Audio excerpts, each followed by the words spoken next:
जय जैन बंधुओं, आज सुनते हैं भरत चक्रवर्ती के गूंगे पुत्र। बोले तो क्या बोले। भरत चक्रवर्ती के कितने ही राजकुमार जन्म से ही बोलते नहीं थे, मानो गूंगे ही हों। फिर जब वह पहली बार बोले तब क्या बोले, सुनने जानने के लिए सुनते हैं यह कहानी। भरत चक्रवर्ती सहित अनेक रानियां भी चिंतित थी, क्योंकि उनके अनेक राजकुमार कुछ बोलते ही नहीं थे। लगता है जन्म से ही गूंगे हों। अनेक वर्ष बीत गए, एक शब्द भी उनके मुख से अभी तक नहीं निकला था। राजकुमारों पर बोलने के लिए अनेक युक्ति और उपाय किए गए, परंतु वे नहीं बोले। अरे, चक्रवर्ती के रूपवान राजकुमार क्या जिंदगी भर भी गूंगे रहेंगे? क्या वे बिल्कुल भी नहीं बोलेंगे? इसकी चिंता से सभी चिंतित रहते थे। इसी समय भगवान ऋषभदेव समोषण सहित अयोध्या नगरी में पधारे। सम्राट चक्रवर्ती भरत उनके दर्शन के लिए गए, साथ में इन गूंगे राजकुमारों को भी साथ ले गए। भरत ने भगवान के दर्शन किए।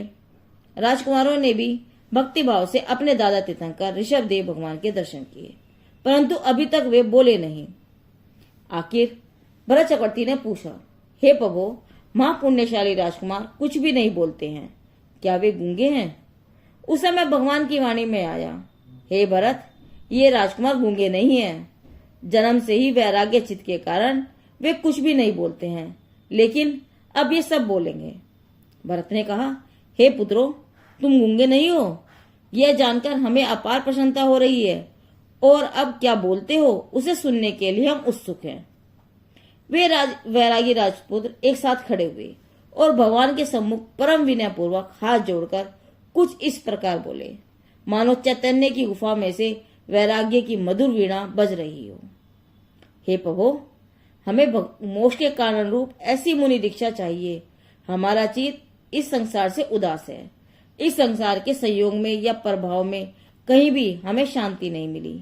हमें अपने निस्वभाव के मोक्ष सुख का अनुभव करवा दीजिए, जिससे हम केवल ज्ञान प्रकट करके भव बंधन से छूट जाएं। राजकुमार आज जीवन में पहली बार ही बोले, और वह पहली बार बोले और ऐसे उत्तम वचन बोले। सम्राट चक्रवर्ती भरत और सभाजन भी राजकुमारों के शब्द को सुनते ही स्तब्ध रह गए। लाखों करोड़ देवों और मनुष्यों ने उनके वैराग्य की प्रशंसा की। तिरंचों के समूह भी इस वैरागी राजकुमारों को आश्चर्यचकित होकर देख रहे थे, परंतु सभी राजकुमार अपने वैराग्य भाव में मगन होकर प्रभु के सम्मुख आज्ञा लेकर वस्त्र मुकुट आदि परिग्रह छोड़कर मुनि हुए। वचन विकल्प छोड़कर शुद्धोपयोग के द्वारा निजानंद स्वरूप में लीन होकर वचनातीत आनंद का अनुभव करने लगे। हे भव्य जीवो, इन राजकुमारों का उत्तम जीवन हमें यह शिक्षा देता है कि हे जीव, ऐसे ही वचन तू बोल जिसमें तुम्हारा आत्महित का प्रयोजन सिद्ध हो। संसार के निष्प्रयोजन कोलाहल में मत पड़। हे प्रभु, हमें मोक्ष के कारण रूप ऐसी मुनि दीक्षा चाहिए। भरत चक्रवर्ती के गूंगे बने पुत्रों का कथानक यहाँ पूर्ण हुआ। जिनदेव की वाणी आगम वाणी।